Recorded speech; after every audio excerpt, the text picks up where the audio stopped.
It's the middle of February and mortgage interest rates are already starting to creep up. So what does this mean for the Bay Area housing market? Coming up on this Silicon Valley Snapshot. Mortgage rates have been creeping back up for the last couple of weeks here, despite a strong economy. And so one could assume or predict that if this trend continues, we're going to see a slowdown here in the Bay Area housing market. So what does this mean if you are a home buyer and a home seller? We're going to cover all that data. But before we do, if you're a home buyer in today's marketplace and you're looking for a comprehensive data set to help you with your home buying decision making, you can text the word data plus the neighborhood or the area or the zip code that you're looking in, and we'll get all of that information sent straight to your inbox. And if you're a home seller, you're trying to figure out, is now the right time for me to sell? And if I do sell, what is the right pricing strategy? What could I expect to get for my home? You can text the word data plus your property address to the number down below, and we will get all of that information sent straight to your inbox.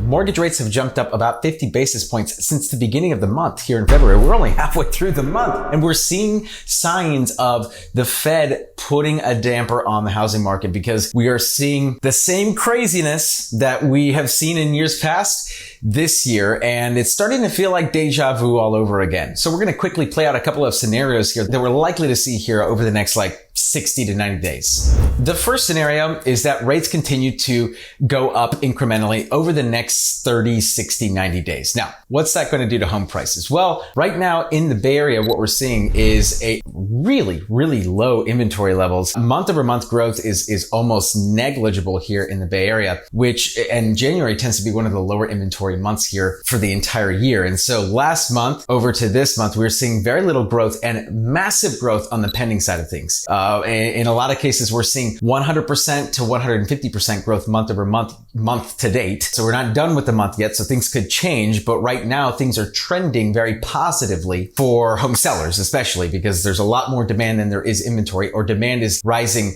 dramatically faster than supply. Predictably, if rates continue to increase in this manner, we could see that stymie this massive pending surge that we're seeing right now, the beginning part of 2023. What that means for home buyers is that if you wait and this plays itself out and we see rates continue to go up incrementally, you could potentially save a couple $1,000, maybe $10, $20, $30, $50,000, depending on the price range that you're looking in, if you buy later on in the spring. Conversely, you're going to be locked into a higher rate, which will likely mean that your monthly payments are going to be more than if you had just bought right now. Now, obviously, that's not a guarantee, but I would put money on any savings that you get over the next 30, 60, 90 days by waiting will be a net wash when you factor in what the net increase in interest rate does to your monthly payments. Now, the alternative is that we see rates stay where they're at right now, or maybe even come down a little bit. So stay neutral, come down a little bit over the next 30, 60, 90 days. I don't know if that's going to happen.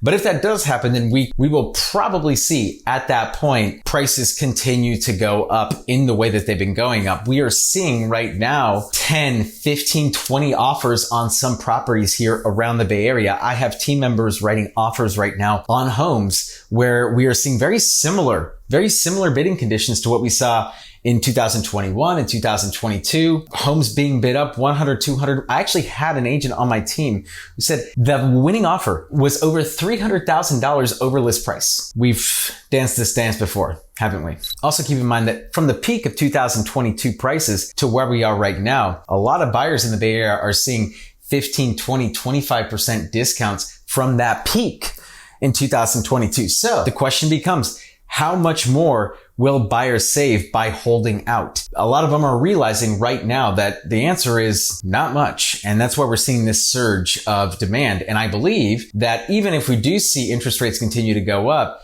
this surge in demand will come down, but there will be no advantage to buyers at this point holding out any longer. Now, for sellers, this is a totally different story. At the end of 2022, I made a video where I kind of called this, where I warned sellers. I said, hey, I don't know how long this mini spring season is going to last. And here we are, the middle of February, and we're already seeing leading signs, warning signs of the Fed putting a stop on what's going on right now. So if you're a seller and you're thinking about making a move, I don't know if I would delay into March, April, May of this year.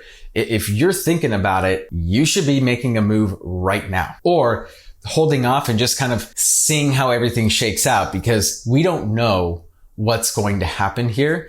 And 50 basis points in 2 weeks tells me there are going to be some repercussions here in the market in short order. It might take 30 to 45 days for us to see the full effect, but we're going to see something. I'm almost positive. Unless the Fed undoes this. And so that's kind of the iffy part. It's like, we don't really know what's going to happen. We can't predict how this is going to affect it, but all we know is that history tends to repeat itself. And well, like I said, we've danced this dance before. We know what could be on the horizon. Sellers, you have leverage right now still. Lots of demand right now in comparison to the amount of inventory, especially when we look at previous months. So you're in a good spot right now. Don't know how much longer that's going to last. And potentially we're going to see more of a neutral kind of environment leading into the later part of the spring and into the summer, fall, and winter of 2023. Just last week, it looked like we were going to be off to the races, and now we're starting to see signs that maybe not so fast. And so that's why you got to stay tuned to the Silicon Valley Snapshot every single week to get the latest news and data when it comes to the Bay Area housing market. And if you're not already subscribed to the channel, what are you waiting for? Go ahead and click the subscribe button and the little notification bell. Give us a thumbs up. It costs you nothing and helps us get in front of more people just like you. We got to get this real time, this actual news, not the fake news, but the real news out to buyers and sellers and all homeowners here around the Bay Area. This is Danny Gould, everyone. I'm selling Silicon Valley, and I will catch all of you in the next video.